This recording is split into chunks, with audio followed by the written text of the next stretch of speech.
সত্য সহায় হোক সর্বজীবে, শান্তি প্রতিষ্ঠিত হোক সর্বজীবে। সম্মানিত সুধী, যারা মুর্শিদ হতে চান তাদের জন্য আমার এই ধারাবাহিক কার্যক্রম। আমরা পাঠ শিক্ষা নিচ্ছি আদ-দুরুসুল আরাবিয়া ইবতেদায়ী তৃতীয় শ্রেণীর পাঠ্য বই থেকে। গতকাল বা গত পর্বে আমরা দ্বিতীয় শ্রেণীর পাঠ্য বই সমাপ্তি ঘোষণা করেছি। আজকে থেকে আমরা তৃতীয় শ্রেণীর পাঠ্য বই থেকে পাঠ শিক্ষা নেব। তো আসুন, যেটা মাদ্রাসা বোর্ড কর্তৃক প্রণীত, তো আসুন আমরা সরাসরি পাঠে চলে যাই। আজকে আমরা যে পাঠটি পরিবেশন করতে চাচ্ছি সেই পাঠটি তৃতীয় শ্রেণীর আদ-দারসুল আউয়াল, অর্থাৎ তৃতীয় শ্রেণীর ইবতেদায়ী তৃতীয় শ্রেণীর আদ-দারসুল আউয়াল, অর্থাৎ প্রথম পাঠ। দর্স মানে পাঠ, আল আওয়াল মানে প্রথম পাঠ। তো প্রথম পাঠে আমরা কি শিখব? প্রথম পাঠে আমরা শিখব ইসমুল ইশারা। ইসমুল ইশারার হাজা ওয়া যালিকা।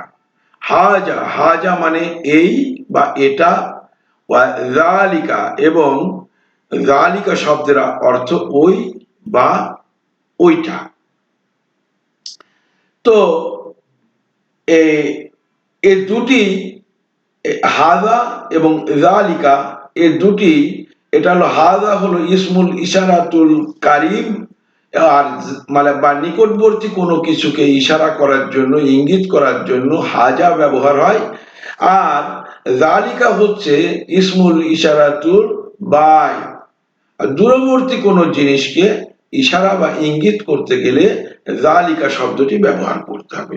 তবে হাজা এবং যালিকা এই দুইটি ইসমুল ইশারা ব্যবহার হবে মুজাক্কার শব্দের ইশারা করার জন্য, ইঙ্গিত করার জন্য, বা পুরুষ শব্দের, মুজাক্কার বা পুরুষ শব্দকে ইশারা বা ইঙ্গিত করার জন্য এই হাজা এবং যালিকা ব্যবহার হবে। আর স্ত্রীবাচক শব্দের জন্য হচ্ছে হাজিহি, নিকটবর্তীর জন্য হাজিহি আর দূরবর্তীর জন্য তিলকা।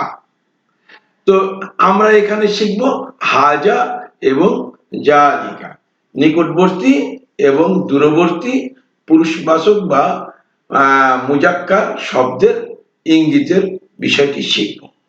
তো আমরা এখানে কিছু আছে, শব্দার্থ আছে।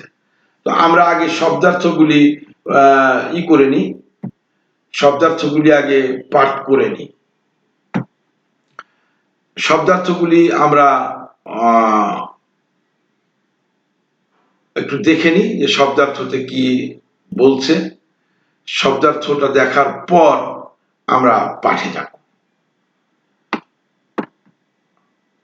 শব্দার্থ দেখার পর আমরা পাঠে যাব। তো এই শব্দার্থটা হলো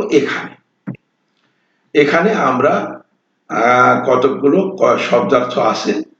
তো মানিল মুফরাদাতি, অর্থাৎ শব্দের অর্থ। তো আমরা সেই শব্দার্থগুলি একটু মুখস্থ করি। রুজ্জুন মানে ভাত, রুজ্জুন মানে ভাত। কাবিদুন মানে কলিজা, কাবিদুন মানে কলিজা। খুবজুন মানে রুটি, খুবজুন মানে রুটি। বাইদুন মানে ডিম, বাইদুন মানে ডিম। দাকিকুন মানে আটা, মানে আটা। জুবদাতুন মানে মাখন, মানে মাখন। আদাসুন মানে ডাল, সুক্কারুন মানে চিনি, তারপরে সুক্কারুন মানে চিনি পর্যন্ত আমরা এসেছি। এরপরে সামনুন মানে ঘি, আসালুন মানে মধু, আসালুন মানে মধু, জাইতুন মানে তেল, জাইতুন মানে তেল, মিলহুন মানে লবণ, মিলহুন মানে লবণ। তো এ পর্যন্তই শব্দার্থ, মোটামুটি 12টি, সম্ভবত 1 2 3 4 5 6 7 8, সম্ভবত 12টি, 9 10 11 12।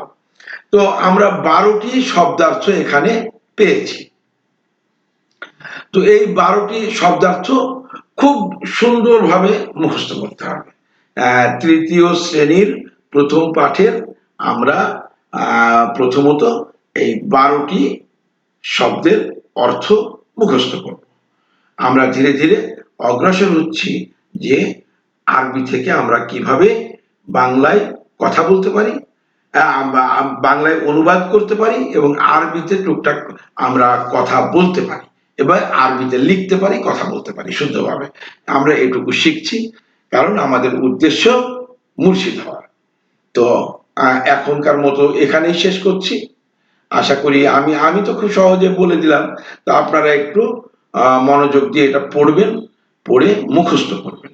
আর মুখস্থ করলে তখন বুঝবেন যে আসলে কতটুকু আপনি অগ্রসর হলেন।